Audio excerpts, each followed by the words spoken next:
Imagine yourself being 30 years old, living your best life, and boom, the doctor tells you have cancer. This is my story. It's my story. Part one. Inspired. I'm really motivated. I wanted to tell you guys how I found out I had cancer, and just to share my story with you guys, because a lot of people want to know how I found out. Basically, it started all with a stomach ache. It started with the worst stomach ache that I ever had in my life. I didn't have any prior symptoms besides that stomach ache. The stomach ache persisted for about 2 days, and it was like a grumbling in my stomach, and it was the worst grumbling that I ever felt in my life. It hurt really bad, and it hurt so bad that every time it would happen, I would grumble over into pain, like oh, like it. And so, but other than that, it didn't hurt. So I thought it was something that was gonna go away, but it didn't. And so, because I'm a pretty tough girl and I really don't, feed into sickness and stuff like that. So my mom, she noticed that I was still having that same pain. So she was like, "What's going on with you? I'm going to take you to the emergency room." And at that point, I was really just exhausted with the pain. I was tired. So I was like, "Okay, let's go." So we go to the emergency room and they tell me that I have gas. They said, "You have gas, and it'll come out within a few days, and we're gonna give you this medicine, and it probably will give you diarrhea, but you'll be fine. You just go home and you'll be fine."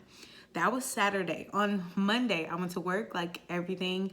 I wasn't feeling any pain in my stomach at the top of the morning, but however, towards about 10 or 11 o'clock, that pain came back, and I mean, it came back fierce. And so I couldn't find my AVP, so I found my VP, and I'm like, I have to go. And he's like, "Do you want me to call the ambulance?" And I'm like, "No, I'm gonna have my mom come pick me up." So I was like, I left, and then my mom comes and picks me up, and on the way to the hospital, I'm throwing up. I'm like, "Mom," and she's like, "Oh, do you want me to pull over and call the ambulance?" I'm like, "No, just get to the hospital." So we go back to the same emergency room, and whence we came, because I'm like, okay, this is what you guys told me, this diagnosis, so I'm gonna go back to that same hospital. So I go back to the same hospital, and I'm like, "This isn't gas. This is not gas. I don't know what it is. Never really had gas before, but this isn't gas." So like, okay, we're gonna run a few tests. So they run a few tests, and they say, "You have a tumor. You have a growth, and it's huge. It's about a tennis ball size, and it's blocking your colon. It's blocking anything from getting through. And it looks like at this point you're gonna have to have emergency surgery."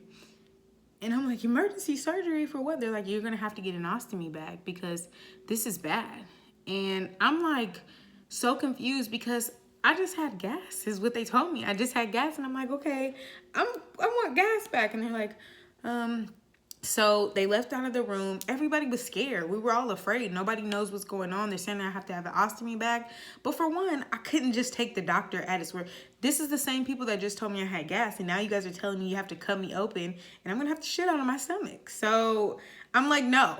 Like, let's find out. Let's figure out what's going on. So they're like, they come back, and they're like, "This is an emergency, so we need to do something now." So fast forward, they are like, okay, I'm like, "What else can you do?" Because I'm just not having it. I'm not with this idea of this ostomy bag. And they're like, "Okay, what we can do is we can try to give you an enema and see if we can get this out." An enema, but an enema sounded better than surgery at that point. So I was like, okay, let's do it. So that time, my fiance, my ex-fiance, my sister, my mom, everybody's all there. My sister and my fiance stay in the room. They're like, "Okay, we're gonna be here with you." My mom could not handle it. My brother, he's like, "No, I can't do this." So they go out. My sister's in it. They try the enema. No, can't handle that. I'm like, nothing happened. It was just too much going on, and it wasn't effective. So then, okay, they're like, "Okay, well, we're gonna stick a tube down your throat. So if we stick this tube down your throat, what's gonna happen is we're gonna be able to get everything out," because at this point I had been blocked up and not able to use the bathroom for about 7 days. So they're like, "If this obstructs, it's going to kill you. You're going to die because it's going to get all, it's going to perforate, and it's going to be all in your blood, and this is going to be bad, and you're not letting us do surgery on you, so let's see what we can do." So I'm like, okay, I'm down with that. So they try to stick, this tube that they stick down your nose, it goes from your nose, so they stick it down your nose all the way through your throat to your stomach. Now, you have to be some type of ninja to get this down normally. And so they try to stick it down. Now, at this point, I'm so tired, guys. I'm like, I'm in pain. I've had enemas. I've been at the hospital all day. I've been throwing up. I'm confused. I'm just like, what's going on? And they're like trying to stick this tube down my throat. They're not very kind. They're not explaining to me what's happening. When they do it, I cannot breathe because they're obstructing where I could breathe. So they tried to do it the first time. I couldn't breathe. I said, take it out. I'm like tapping because I can't breathe. The second time they try to do it, I'm telling the lady to take it out. She's trying to force it in there. My fiance like grabs it and pulls it out. He's like, no. Okay. She says she can't breathe. Like, I'm tapping. I can't. I'm like, no, like, and so that didn't work out. So they're irritated with me at this point. They're like, this girl, she's not like listening to anything. She keeps saying, what else can she do? Nothing's working. She's going to have to get this surgery. So I'm like, okay. And they're like, listen, this is dangerous. Those other things didn't work. We're going to have to do surgery. So I'm like, okay. So they send the doctor in who does the ostomy surgery, and so that I can meet with him, because I want to meet with her. I'm like, who is she? I want to kind of explain what's going on, because I'm just confused. At this point, I didn't have any idea or clue that this could be what it was.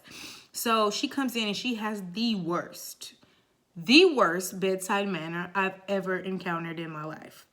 And so she's very cold. She's not explaining anything. She's just like, yeah, this is what you have to do. So, just do it. And I'm like, well, no, I don't want to do that. I'm a young girl. I have a boyfriend. What am I going to do? Like, I can't have a shit bag on my stomach. And she's like, but you have to. So, of course, I'm like, no. So when she leaves the room, like my mom wants to fight her, because my mom's like, yeah. So my mom wants to fight the lady, and she's like, she is not performing surgery on you, so she could just go. That's what my mom says to the lady. So she walks out, and at this point, since my mom's talked to the lady like that, since I'm not feeling her bedside manner, there's no way that this person's going to be able to, and she's the only doctor on call who can do this surgery at this hospital. And, once you have that type of encounter with somebody, you cannot, like, let them perform surgery on you. That's a no-no. So, I started, like, just calming down, and I'm like, okay, if I'm going to have to do this, I'm going to find the best colon and rectal doctor in Dallas. That's who's going to touch me. So I Googled the best colon and rectal doctor in Dallas, and I got the list of names, and I took the name off the top of the list, Dr. Salim Jabor. And I call his office, and at this time it's about 4:00. And the receptionist answers the phone, and I'm like, hello, my name is Natalie Hunter, and I'm calling because I'm in the hospital right now, and they told me that I had gas, and I didn't have gas. Now they're saying I have a blockage, and I have to get an ostomy bag. And I said, if anybody's going to perform on me, it has to be the best doctor in Dallas. And she's like, well, he's in surgery right now. I can get you an appointment and this and this and this. And I said, ma'am, I don't think you understand what I mean. I'm in the hospital right now. They're saying they have to do this surgery now. Well, this doctor here is not touching me. So if you can please go talk to the doctor. This is very important. So at this time, I'm looking for a touch of favor from the Lord, because that's the only way that this is going to work out. That's the only way. So she says, hold on, please. So she comes back, and at this point, I'm like, this is not going to work. I don't know. I'm going to have to call the next doctor. She comes back on the phone. He said, come in. I breathed a sigh of relief, because I'm like, there you go, Lord. There, when you look for him, he's there. So I find him.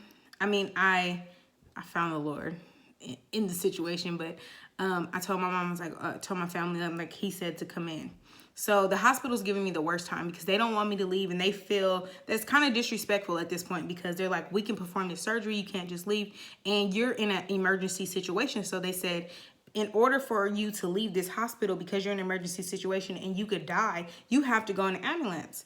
And I'm like, well, I'm not going to pay to go in an ambulance, up the street So I could just drive there, and they're like, well, no, this is dangerous. So unless you sign these papers, you can't go. So I'm like, okay. So they're conjuring up these papers, and they're taking forever. Now, mind you, time is of the essence at this point because I am in a very, very bad situation. So they say, what we're gonna do for you is we're gonna give you these packets. So I signed this first set of paperwork, and then they're like, so I'm like, okay, can I go now? They're like, no.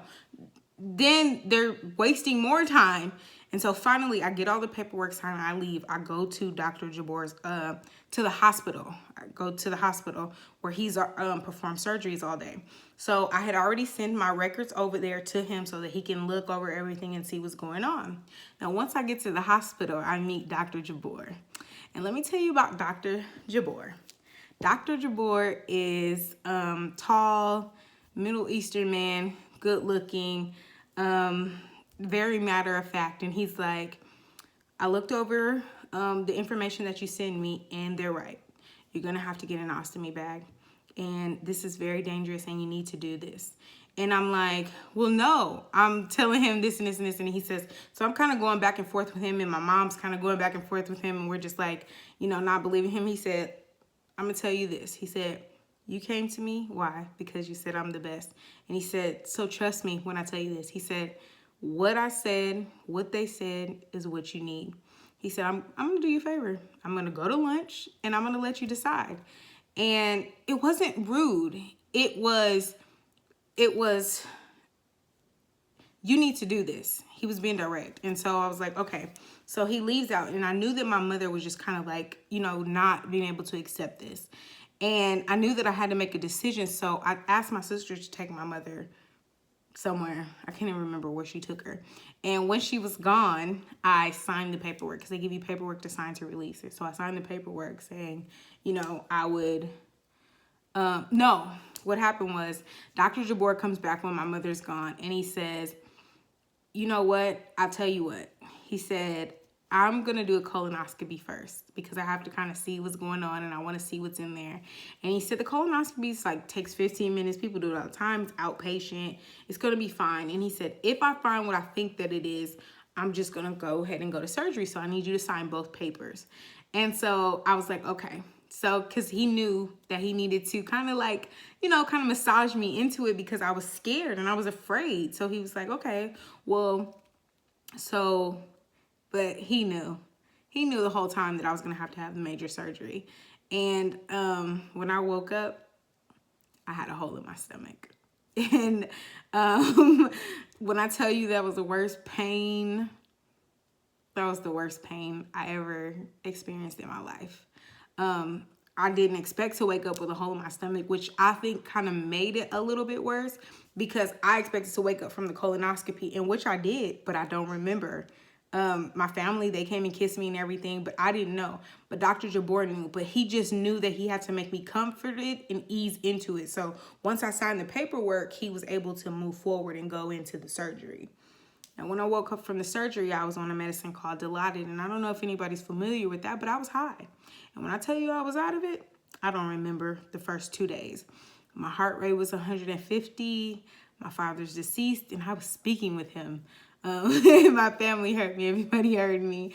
I was just talking, just kind of outside of my mom. My mom was like, y'all got to get her off this medicine. So they were like, well, she's in extreme pain, so she needs the medicine.